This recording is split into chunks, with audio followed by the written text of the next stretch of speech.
Alors, tout d'abord, je voudrais vous souhaiter, bien sûr, nous sommes là pour ça, une très bonne année, une année faite de santé pour chacune et chacun.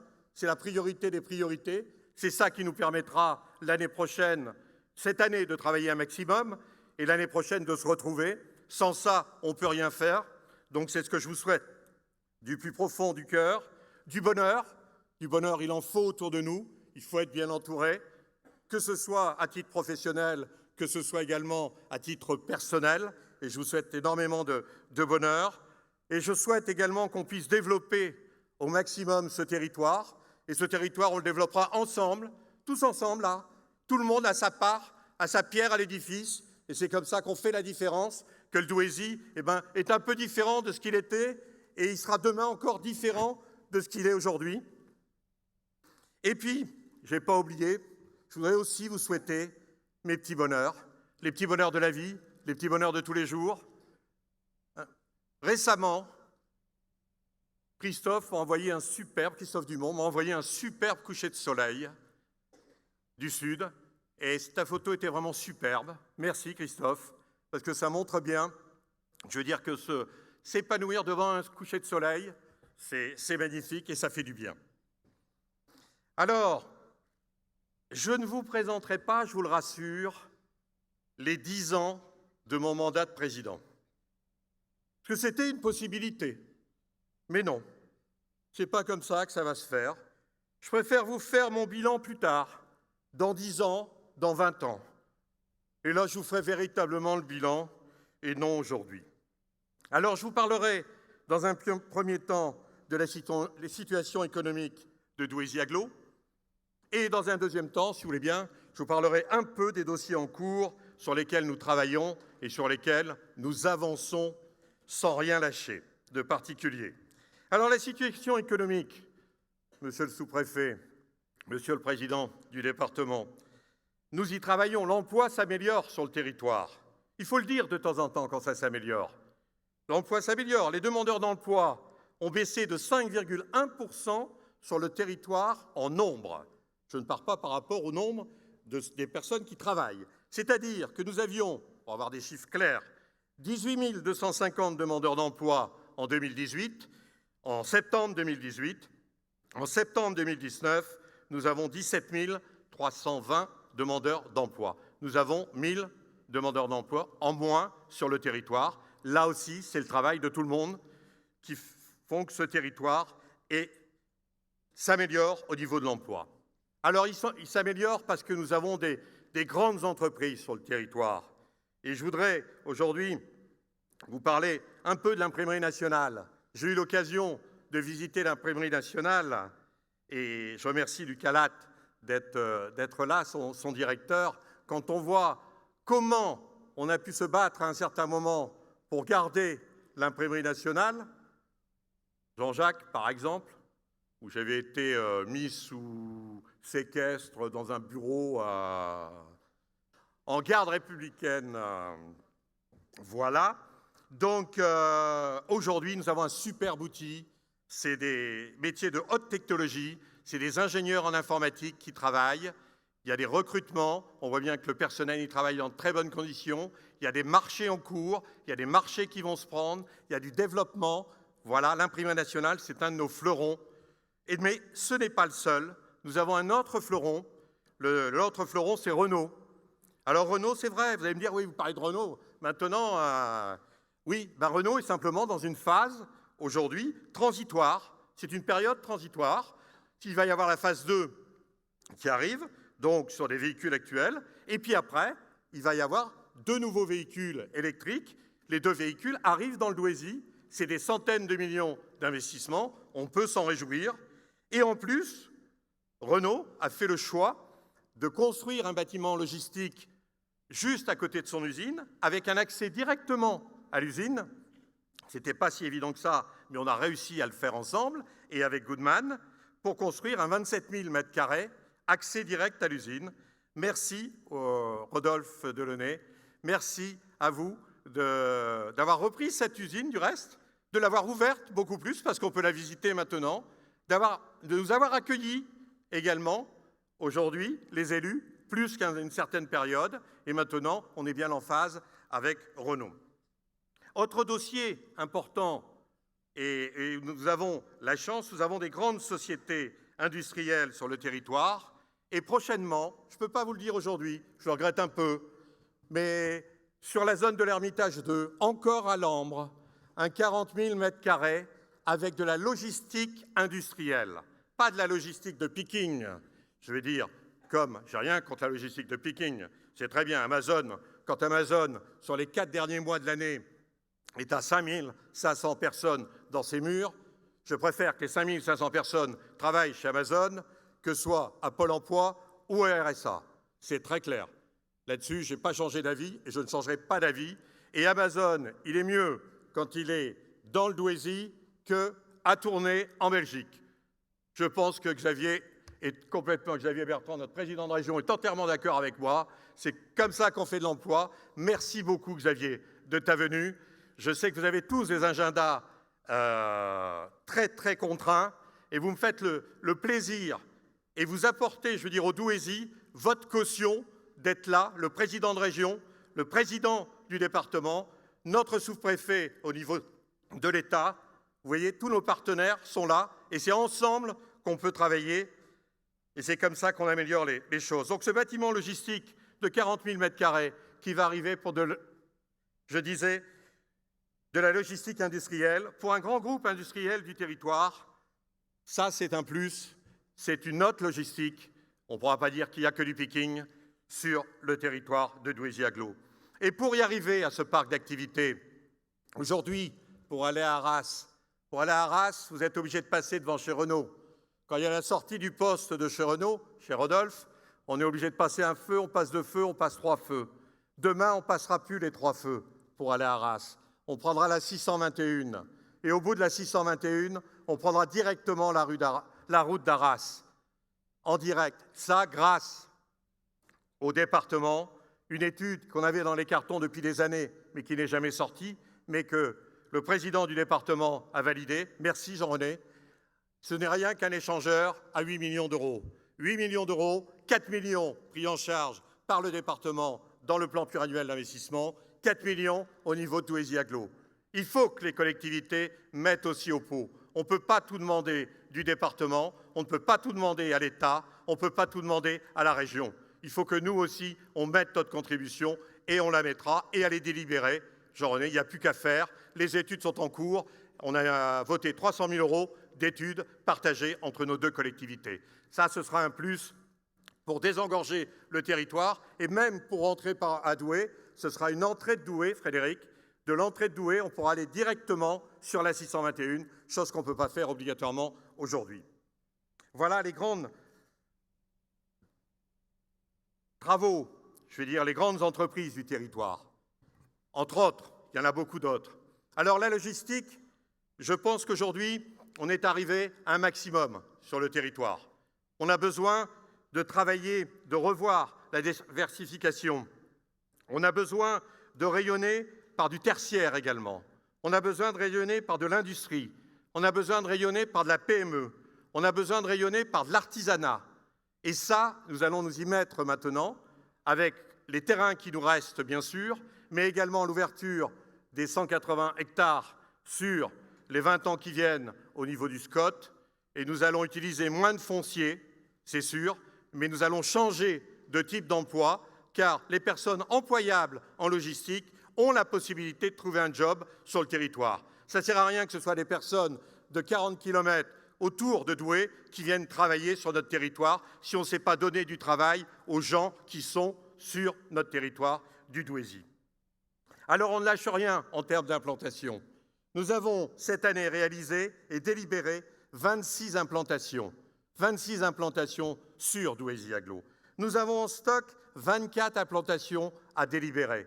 Donc vous voyez, ça fera 50 en 2 ans d'implantation sur notre territoire. Alors, il y a des exemples simples. Le siège social du groupe L'Empereur. Le groupe L'Empereur était dans le Pas-de-Calais. Jamais il devait venir dans le Nord. Mais il est venu. Il a fait des dizaines, il a fait 12, je pense, concessions au total. Et le siège social vient également. Il est en construction. Merci Jean-Paul d'avoir choisi de faire le siège social quand beaucoup de tes garages, de tes concessions sont dans le Pas-de-Calais, de l'avoir fait dans le Douaisis, et ce n'est pas par hasard. Également l'arrivée, au niveau des concessions, juste en face, Renault. Renault Concession va faire un superbe garage, et c'est très bien, parce qu'en fin de compte, il y aura 22 concessions sur le même endroit. 22 concessions, on ne viendra pas dans le Douaisis par hasard non plus. Et dans ces 22 concessions, il y en a 4 nouvelles. Nous avons Audi, nous avons Volkswagen, nous avons Seat, nous avons Skoda qui arrivent également. Donc le nom de la Cité de l'Automobile est vraiment le nom qu'il fallait lui donner. Et donc cette Cité de l'Automobile, on viendra de Valenciennes, on viendra de Cambrai, on viendra du Douaisis tout entier, on viendra un peu du Pas-de-Calais aussi pour acheter sa voiture, et on pourra voir le Douaisis, et on pourra y faire d'autres choses dans ce Douaisis. Et ce Douaisis, c'est aussi un écoparc. Et l'écoparc, c'est le tertiaire. Et c'est le début de ce que je vous proposais tout à l'heure.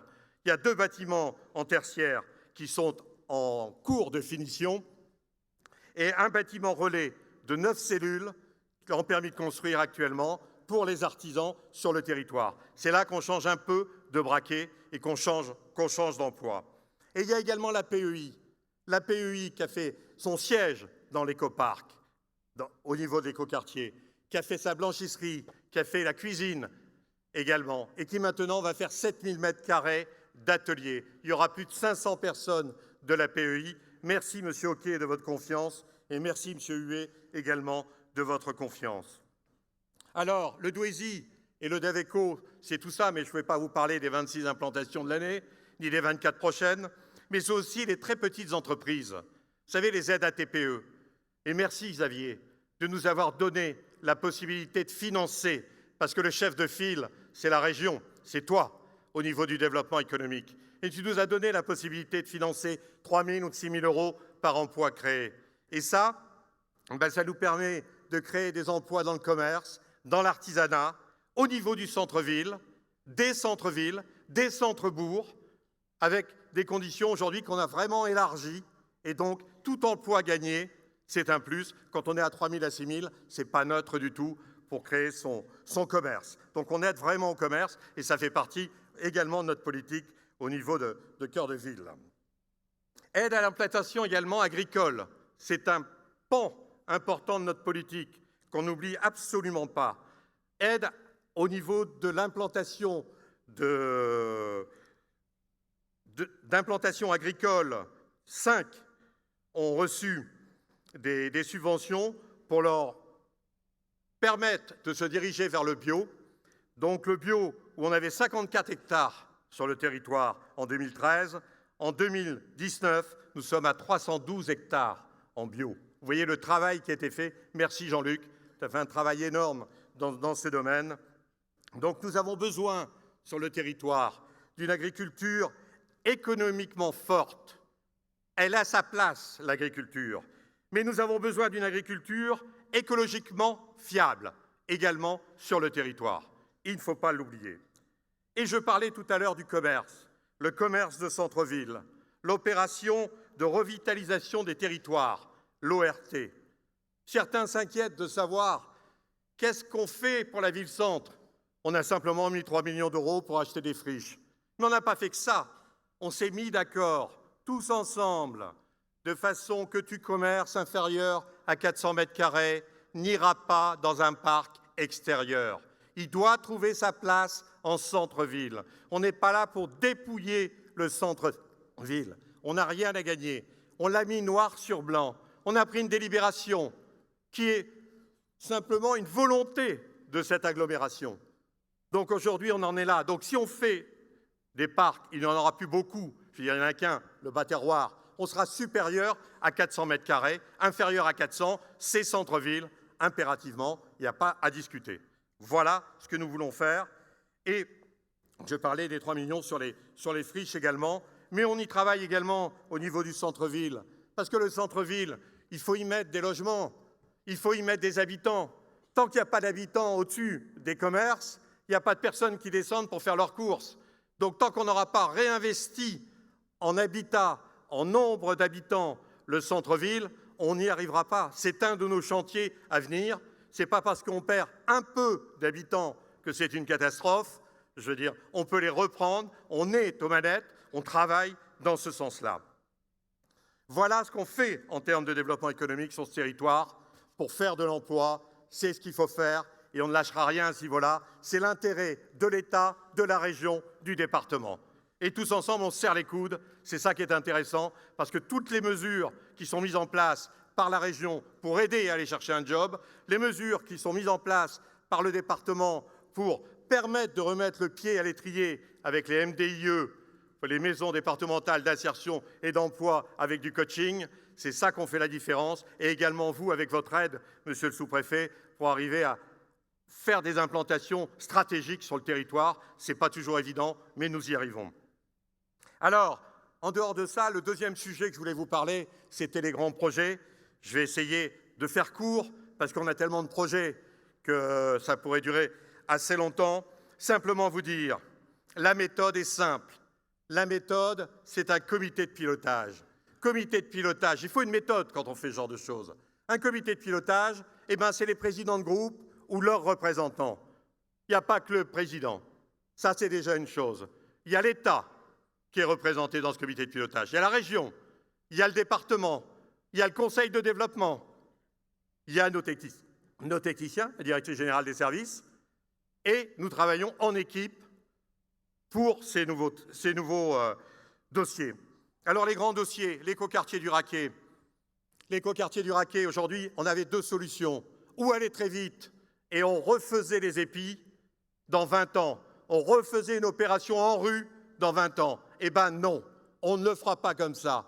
Si on met 20 ans pour le remplir, l'écoquartier, avec des grands investissements, mais également, bien sûr, beaucoup d'habitants et de maisons, eh bien, ça prendra le temps que ça prendra. Mais on ne fera pas n'importe quoi.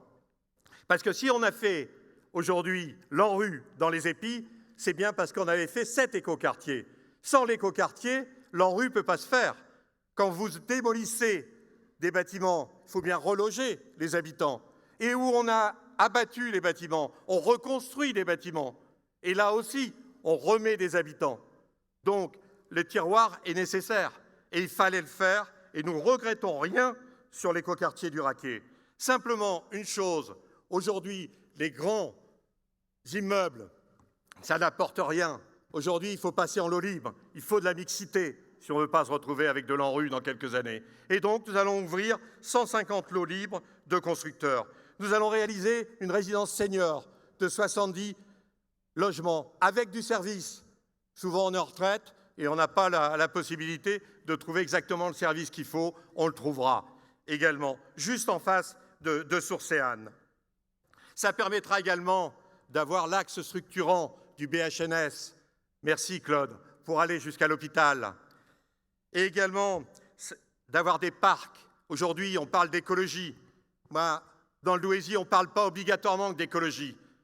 On réalise des choses. On va réaliser 50 hectares de parcs sur notre Douaisis, sur ce qu'on pourrait appeler la nouvelle ville de l'écoquartier du Raquet, qui est en partie sur Saint-Lenoble et en partie sur Douai. C'est un investissement important. C'est 13 millions d'euros qu'on est en train d'investir en termes d'infrastructures. C'est du développement économique également. Ça fait travailler les entreprises du territoire. Et sur ces 13 millions, le département est au rendez-vous, à hauteur d'1,9 million sur les PTS, les projets structurants 2017-2019. La région est présente sur le Pradet à 2,2 millions. L'État est présent sur le FNADT à 1,5 million. Ça fait 5,6 millions. Donc vous voyez que nos partenaires sont à nos côtés. Et nos partenaires participent, et pas sur des petites sommes, je veux dire, dans ces investissements.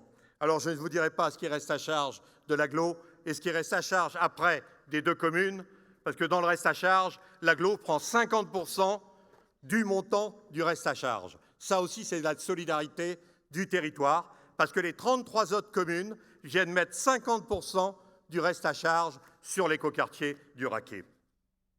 Alors après, il y a les grands équipements qui viendront dans ces écoquartiers. Les grands équipements, c'est juste après Sourcéane. Et je remercie le directeur de Sourcéane d'être là. Et je vous invite vraiment de temps en temps à aller à Sourcéane. Vous allez passer un super moment. Tout le monde n'est pas encore allé, je le sais, je ne demanderai pas de lever la main pour ceux qui ne sont pas encore allés.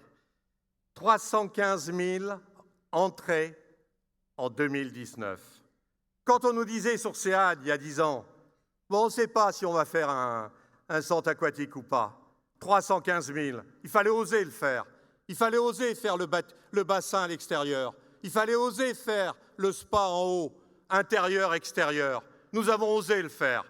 Alors aujourd'hui, quand on me dit sur certains investissements, non, c'est trop grand, il ne faut pas faire, on peut faire autre chose. Non, attendez, il faut oser. Dans le Douaisis, on ose. Et c'est comme ça que le Douaisis sera différent des autres territoires. Alors le boulodrome, oui, le boulodrome, il va se faire. Pourquoi? Parce qu'il y a énormément de pratiquants. Il y a un manque d'équipements adaptés sur le territoire. Et c'est aussi tout public. Attendez, 15 €, vous pouvez aller jouer. Vous pouvez aller jouer pendant toute l'année dans le club. Si vous payez 15 € et 30 € de votre licence, ça, c'est abordable à tout le monde. Et on doit penser à tout le monde sur un territoire. Voilà. Et donc, on aura des compétitions sur le territoire, de secteur départemental, régional, national, international, sur le Douaisis. Vous imaginez parler de boulodrome dans le Douaisis? Et je vais vous annoncer 2 compétitions déjà aujourd'hui. En 2022, nous aurons dans ce boulodrome le championnat de France en triplette. Et nous aurons en 2023 le championnat de France en doublette mixte sur notre territoire. Ça fera travailler l'hôtellerie, ça fera travailler la restauration. Et dans le deuxième, ce sera retransmis au niveau TV également. Et ça permettra de faire connaître le Douaisis. Ça permettra de faire connaître le Nord et les Hauts-de-France également. Parce que nous allons un rayonnement, 64 pistes intérieures, 128 pistes extérieures. Il n'y en a pas un comme ça en Europe. On l'assume complètement, c'est une volonté. C'est un investissement de 8,7 millions d'euros. 8,7 millions d'euros, mais je suis sûr que demain, il y aura des projets structurants du département. C'est dans les prévisions 2020, cher Jean-René. Il y aura, au niveau de l'État, sa présence également. Nous en avons parlé, monsieur le sous-préfet. Et il y aura de la Pradette également.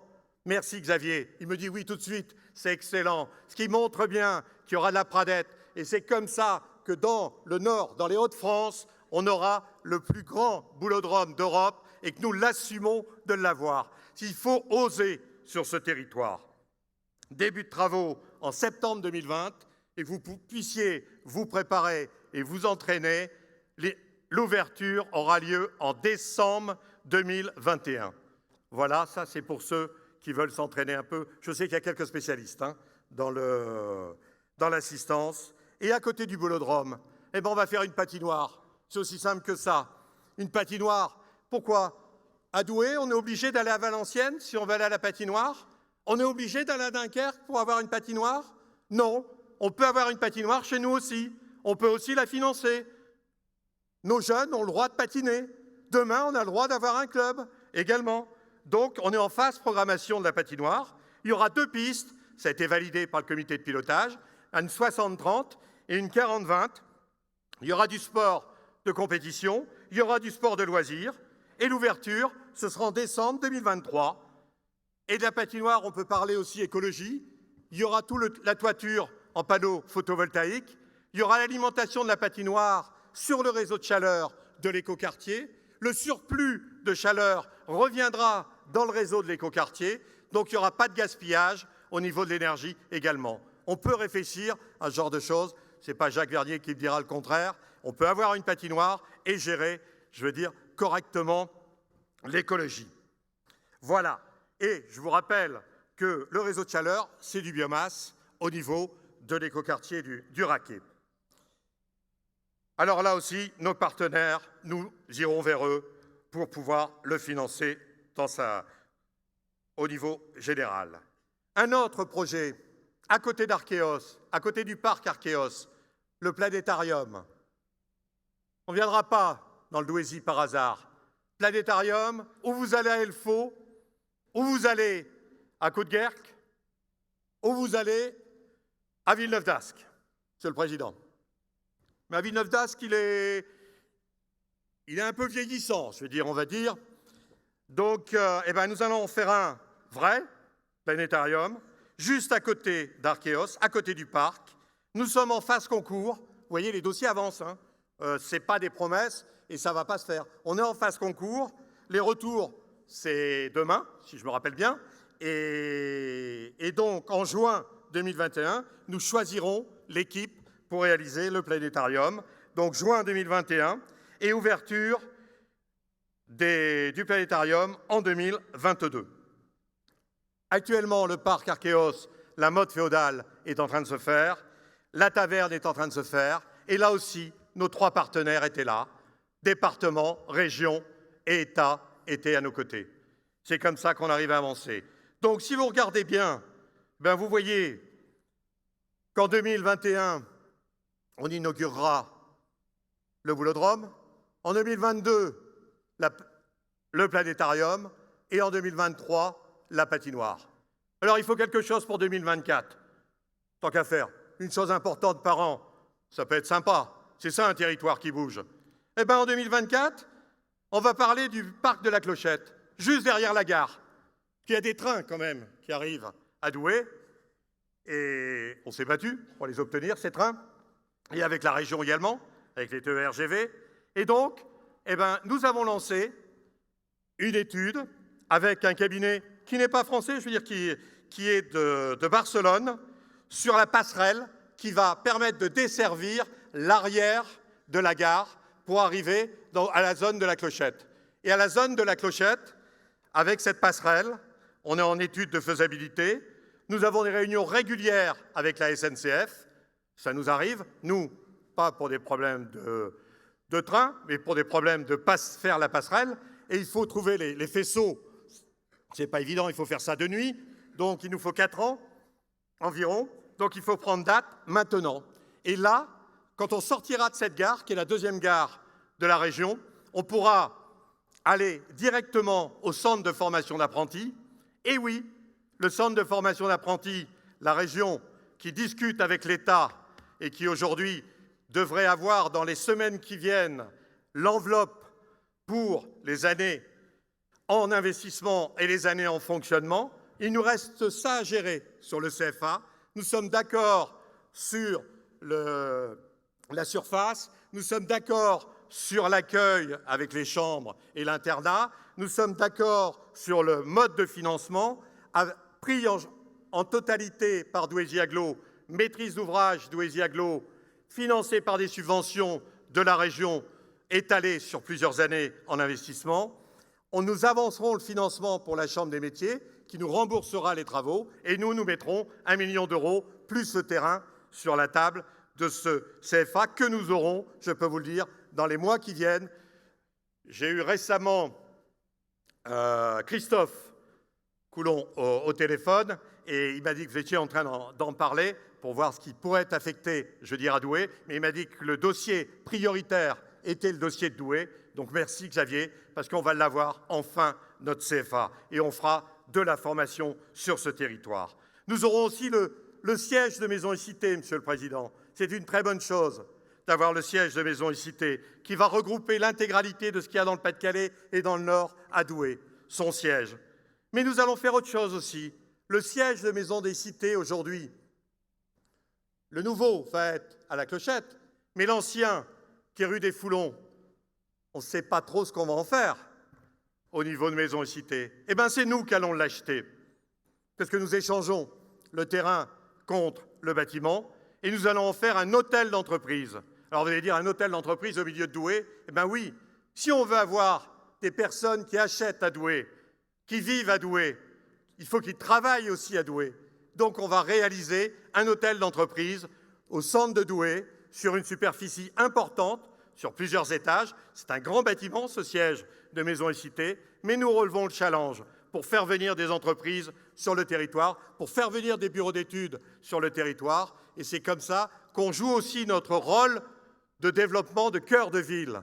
Là aussi, on est au rendez-vous. Et puis, il y a bien un moment où il faut se garer. Et à la Clochette, eh ben, le but, c'est pouvoir se garer facilement. Se garer facilement pour aller prendre le train. Se garer facilement pour aller au CFA, pour aller à Maisons et Cités, pour aller à Pôle emploi. Et donc, nous réaliserons un parking silo à ce niveau-là également, de façon de pouvoir avoir la possibilité d'avoir la voiture, le train en direct, aller travailler. Ça ne sert à rien que chacun fasse son parking dans son coin. Et si possible, à des conditions, je veux dire, qui permettront, au niveau exploitation, si on pouvait avoir la gratuité, ça m'irait bien. Et ce parking pourrait servir le soir à Gaillan Expo, parce que nous sommes juste à la porte de Gaillan Expo. Donc le soir, ce parking, le jour, le soir à Gaillan, et le jour pour les entreprises. C'est comme ça qu'on arrive à faire, je veux dire, venir les habitants sur le territoire. L'objectif de la passerelle, je disais, 2024. On avait dit qu'il n'y avait rien pour 2024, donc il faut bien faire quelque chose. Voilà, mesdames, messieurs. Donc, voyez le travail effectué par le Douaisis, par le département, par la région, par l'État. Alors, ce n'est pas le président qui travaille uniquement. Il est entouré de ses équipes. Et je voudrais ici remercier l'ensemble des collaborateurs de Douaisis Agglo. On fait un travail superbe ensemble. On fait un travail dans la simplicité ensemble. Merci beaucoup, Catherine. On passe du temps et du temps sur les dossiers.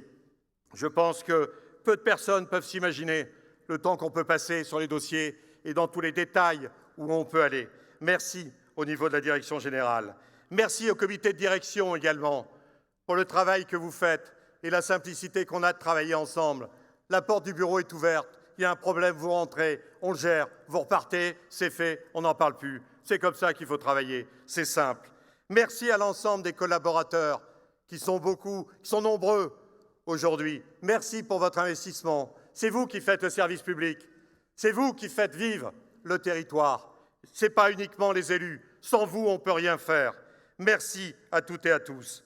Et je voudrais remercier également mes très très proches collaborateurs, Christiane, Marjorie, François, qui sont à la présidence et avec qui je travaille et qui me subissent un peu de temps en temps, et même souvent quand on travaille sur les dossiers. Merci aussi à l'ensemble des élus de ce territoire.